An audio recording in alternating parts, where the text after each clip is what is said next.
ወደ ቻይና ካደረክ አንድ ታዋቂ ስም ትሰማለህ። እሱም አሊባባ ይባላል። አሁን ግን ከቻይና ድንበርም ተሻግሮ ባደጉት ሀገራት ንግድ ውስጥም አሊባባ ይሰማል። ያሉትስ ልክ አሊባባ የተመሰረተው በ1999 ሃንግዙ በተባለችው የቻይና ከተማ ውስጥ ሲሆን የዚህ ድርጅት ዋና መስራችም ጃክማ የተባለ የእንግሊዘኛ መምህር ነበር። ጃክማ ከ17ቱ ጓደኞቹ ጋር በመሆን ይህንን ታላቅ ድርጅት ከፍቷል። ዛሬ ላይ አሊባባ ትልቅና ስኬታማ ድርጅት መሆኑን እኔ አልነግርክም። ይልቁንስ አሊባባ እዚህ ደረጃ ለመድረስ ያጋጠሙትን ከባድ ፈተናዎች ሹክ ልበልክ። የገንዘብ እጥረት። በወቅቱ ጃክማና 17ቱ ጓደኞቹ $60,000 ብቻ ስለነበራቸው የገንዘብ እጥረት እንደነበረባቸው ይነገራል። ሌላው ችግር የነበረው በወቅቱ ቻይና እንደ ዛሬው በቴክኖሎጂ ያልናወጠችም ነበር። ይህም ማለት በቻይና ውስጥ የኢንተርኔትና የቴክኖሎጂ ድንቁርና ነበር። አሊባባን ያጋጠሙት ተጨባጭና አሳማኝ ችግሮች ግን ይህ ሳይሆን አልቀረም። እሱም ገና በጅማሮው ከትላልቅ የኢኮሜርስ ድርጅቶች ጋር መወዳደር ነበር። እንዲህ ስልህ ግን ከኢባይና ከአማዞን ካሉ ትላልቅ ድርጅቶች ጋር ፉክክር ውስጥ መግባቱ ለጃክማ የስነ ልቦና ጫና እንደተረፈው ከራሱ አንደበትም ተሰምቷል። ዛሬ ላይ ግን እነዚህን ከባድ ጫናዎች በመቋቋም በዓለም ግዙፍ የቴክኖሎጂ ኢምፓየር መሆኑን ላስታውስ እወዳለሁ። አሊባባ የሚለውን ስምም ያገኙት አሊባባና 40ዎቹ ሌቦች ከሚለው የተረት ተረት መጽሐፍ ነው ሲሉም ተሰምተዋል። ይህ ስም ለተጠቃሚዎች ምቹና የሚታወስ ስለሆነ መርጠውታል። አሊባባ አሁን ላይ በተለያዩ የሥራ ዘርፎች ተሰማርቶ የሚገኝ ድርጅት ሲሆን ከሚሰራቸው ሥራዎች መካከልም ዋነኛዎቹ እነኚህ ናቸው። አሊባባ.ኮም፣ ታኦባኦ፣ አሊፓይ እና አሊባባ ክላውድ ናቸው። ምን ይሰራሉ የሚለውን እንመለስበታለን። የመጀመሪያው አሊባባ.ኮም የሚለው ድርጅት በዋናነት የቢ2ቢ መድረክ ሲሆን ማለትም የፋብሪካ ባለቤቶችንና ከፋፋዮችን እንዲሁም የጅምላ ነጋዴዎችን ከዓለም ነጋዴዎች ጋር የሚያገናኝ ግዙፍ የዲጂታል ገበያ ነው። ይህ አሊባባ.ኮም የሚለው ግዙፍ ድርጅት ከአሊባባ ፕሮጀክት ጋር በ1999 እንደተመሰረተ ይታወቃል። አንድ ማሳሰቢያ ልስጥክ። በአሊባባ.ኮም ላይ ሄደክ እንደ ሱቅ አሊያም እንደ ሱፐርማርኬት አንድ ነጠላ ዕቃ ብቻ መግዛት አትችልም። በምሳሌ ሳስረዳክ 100 ወይም 500 እዛ ላይ የሚገኝ የዕቃ ፓኬጅ እንጂ ከ100 በታች ምንም እንደማይሸጥልህ ልብ በል። ገዢ ከሆንክ ከፋብሪካው ባለቤት ጋር በቀጥታ የምትገናኝበትን የቻት ቦትን በውስጥ ይዞልሃል። ከቻይና ውጪ እንደ ቱርክ፣ ህንድ፣ ቬትናም እና ፓኪስታን ያሉ ትላልቅ አምራች ሀገራትም አሊባባ.ኮምን ይጠቀሙታል። ሌላው የአሊባባ ፕሮጀክት ደግሞ ታኦባኦ እንደሚባል ጠቅሼልሃለሁ። ታኦባኦ በዋናነት የሚሰራቸው ከአሊባባ.ኮም በተቃራኒው ቢ2ሲ የሚባሉትን በውስጡ የያዘ ነው። ይህም ማለት ግለሰቦችን፣ አርሶ አደሮችን እና አነስተኛ ንግድ የያዙ ሰዎችን በውስጡ ያካትታል። በዚህ ታኦባኦ ድርጅት ላይም እንደ አሊባባ.ኮም አንድን ነገር ለመግዛት ሙሉ ፓኬጅ መግዛት ግድ አይልም። ታኦባኦ የሚለው ቃልም የመጣው ከቻይንኛ ሲሆን ትርጉሙም ውድ ሀብት ማግኘት ማለት ነው። ይህ መድረክ የተመሰረተው በ2003 ሲሆን ዋና ዓላማው በወቅቱ ቻይና ውስጥ ገና እያደጉ የነበሩ የኢንተርኔት ግብይቶችን መቆጣጠር ነበር። ታኦባኦን ከሌሎች የአሊባባ መድረኮች ልዩ የሚያደርገው ማንም ሰው ሻጭ መሆን መቻሉ ነው። መድረኩ ላይ በሚሊዮን የሚቆጠሩ ምርቶች መኖራቸውም ከአሊባባ.ኮም ለየት ያደርገዋል። እንዲሁም የሚገዙትን ነገር በፎቶም ሆነ በቪዲዮ አይተው መርጠው እንዲገዙ ማድረጉ ከአሊባባ.ኮም ይለየዋል። አሁን ላይ ታኦባኦ ከአሜሪካው ኢባይ ገበያ ጋር ጠንካራ ፉክክር ውስጥ መግባቱ መረጃዎች ያመለክታሉ። አሊፓይ ሲባል ሰምተክ ሊሆን ይችላል። ይሄ መድረክ ደግሞ ዋና ዓላማው ልክ እንደ ሀገራችን ቴሌብር ሰዎች በቀላሉ ገንዘብ እንዲለዋወጡና የተለያዩ ግብይቶችን እንዲፈጽሙ ይረዳል። አንድ በቻይና ውስጥ የሚዘወተር ነገር አለ።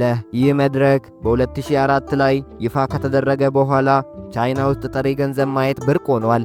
ከትናንሽ ሱቆች አንስቶ እስከ ታክሲ ተራ እንኳን ጥሬ ገንዘብ አይታይም። አሊባባ የሚጠቀመው አንድ የማርኬቲንግ መርህ አለው። እሱም በወዳጆቹ ዘንድ ሲንግል ዴይ ይሉታል። እኛ ግን የብቸኞች ቀን ብለን ሰየምነው። ይህ ቀን መጀመሪያ የተጀመረው በ1990ዎቹ እንደሆነና በቻይና ውስጥ ባሉ ዩኒቨርሲቲ ተማሪዎች እንደሆነ ይነገራል። ህዳር 11 ቀን የተወሰነበት ቀንም ሲሆን ዋነኛው ህዳር 11 ቀን የተመረጠበት ምክንያትም ይህ ነው ይላሉ። 411 ቁጥሮችን የያዘ ቀን ስለሆነ እነዚህ 411 ቁጥሮች እንደ ራሳቸው ህይወት አድርገው ስለሚመለከቷቸው ነው። በ2009 አሊባባ ይህንን ቀን በመጠቀም በቻይና ውስጥ ወደ ኦንላይን ግብይት ቀየረው። ይዞ የተነሳው መፈክርም እንዲህ ይነበባል፣ ፍቅረኛ ባትኖርክም ለራስክ ስጦታ በመግዛት ቀንን አክብር ይላል። በዚህ መንገድም አሊባባ በቢሊየን የሚቆጠሩ ዶላሮችን እንዳተረፈ ይነገራል። የአሊባባ ድርጅትም ለቻይና መንግስት በጣም ታዋቂና ጠቃሚ የሚባሉ ድጋፎችን አድርጓል። ከሥራዎቹ መካከልም አሊባባ ክላውድና አርቲፊሻል ኢንተለጀንስ አንድ ላይ በመሆን በቻይና ሃንግዙ ከተማ ውስጥ ትልቅ የሚባል የትራፊክ አደጋ ደህንነትን አሻራ አሳርፈዋል። ሌላው የገጠር ልማትና የኢኮሜርስ መንደሮችን በመገንባት ረገድ የአሊባባ ድርጅት ለቻይና መንግስት ትልቅ ድጋፍን አድርጓል። በነገራችን ላይ የቻይና ትልቁ ድርጅት አሊባባ ቢሆንም ብቸኛው ግን አይደለም።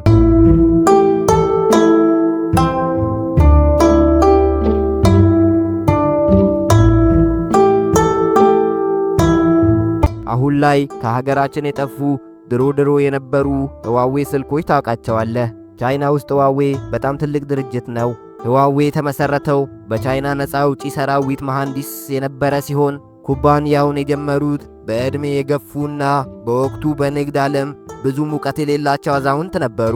ህዋዌንም በ1988 በቻይናዋ ቬንዘን ከተማ ውስጥ መሰረቱት። ይሁን እንጂ በዚያን ጊዜ ቻይና የቴሌኮሙኒኬሽን መሳሪያዎችን ከውጭ ሀገራት በማስገባት ነበር የምትታወቀው። ታዲያ ከ1987 እስከ 1988 ህዋዌ በቬንዘን ከተማ ሲመሰረት ግዙፍ ኩባንያ አልነበረም። መጀመሪያ ላይ የጀመረው ከውጭ የሚወጡ ስልኮችን በመለዋወጥ ነበር። በ1990ዎቹ በትንሹም ቢሆን የራሱን የቴሌኮም መቀያየሪያ ማምረት ጀመረ። በ2001 ዓ.ም በቻይና ገጠራማ አካባቢ ላይ የመሠረተ ልማቶችና የኢንተርኔት አገልግሎቶችን በመዘርጋት በዓለም አቀፍ ደረጃ የቴሌኮም መሳሪያ አቅራቢ ሆነ። አሁን ላይ ህዋዌ ግዙፍ የሚባል የንግድ እንቅስቃሴ የሚያደርግ ሲሆን የቅርብ ጊዜ መዳረሻዎቹ እንደሚያሳዩት በአንድ ዓመት ውስጥ ብቻ 122 ቢሊዮን የአሜሪካ ዶላር ዓመታዊ ገቢ አስገኝቷል። በተጨማሪም በዓለም ዙሪያ ከ213,000 በላይ ሰራተኞች እንዳሉት ተነግሯል። ከ170 በላይ በሚሆኑ አገራት ውስጥም አገልግሎቱ የሚሰጥ ሲሆን በተቃራኒው ግን በአሜሪካ ውስጥ ህዋዌ አገልግሎት እንዳይሰጥ የአሜሪካ መንግስት ያስገድዳል። በአሜሪካ ማዕቀብ ቢገጥመውም በቻይና ውስጥ ስማርት ስልኮች ሽያጭና በከፍተኛ ቴክኖሎጂ ተቀናቃኝ የለውም። አሁን ላይ ግን ህዋዌ ግለሰብ ሳይሆን ከ210 በላይ ሰራተኞች በአክሲዮን የሚጋሩት ድርጅት ነው። ቻይና ውስጥ ሆነክ ስለ ህዋዌ የምትሰማቸው ነገሮችም እነኚህ ናቸው። በቻይና ውስጥ ህዋዌ እንደ ተራ የንግድ ድርጅት ብቻ ሳይሆን የአሜሪካን ማዕቀብና ጫና በጽናት በመቋቋም ቻይናን ቴክኖሎጂ ነፃነት ያስጠበቀ የሀገር ኩራት ተደርጎ ይታያል። ኩባንያው ከሚያገኘው ገቢ ውስጥም ከ20% በላይ የሚሆነውን በቀጥታም ሆነ በተዘዋዋሪ ለምርምር ነው የሚያውለው። በመሆኑም ቻይና በዓለም አቀፍ ደረጃ የሳይንስና የቴክኖሎጂ ግንባር ቀደም እንድትሆንም አድርጓል። አሜሪካም ህዋዌን በተመለከተ ያወጣቻቸው ሐሰተኛ መረጃዎች እነኚህ ናቸው። የስለላ ወንጀል ብለዋለች። ይህም ማለት ህዋዌ የሚያመርታቸው የቴሌኮም ማማዎችና የ5G ስማርት ስልኮች ዜጎቼን ለመሰለልና ደህንነቴን ለቻይና መንግስት አሳልፎ ለመስጠት ነው ብላለች። ሌላው ህዋዌ የዓለም ኢንተርኔት ስርዓትን ሊቆጣጠር ነው በሚል ስጋት እንደ ጎግል፣ አንድሮይድ እና ቺፕስ እንዳይጠቀሙት ማዕቀብ አውርዳለች። ይህ ሁሉ ሲደረግ ግን ህዋዌ ዝም አላለም። በወቅቱ የሰጠው ምላሽም ውንጀላዎቹ ሙሉ በሙሉ ፖለቲካዊ ተነሳሽነት ያላቸውና የቻይና የቴክኖሎጂ እድገትን ለማቀጨጭ የታቀዱ ናቸው ብሏል። አሁን ላይ ህዋዌ በቻይና ገጠራማ አካባቢዎች እንኳን ሳይቀር የ5G ኔትወርኮችን እያሰራጨ ይገኛል። አሁን ላይ አሜሪካንም ጭምር እያሳሰበ የሚገኝ አንድ የህዋዌ ቴክኖሎጂ አለ።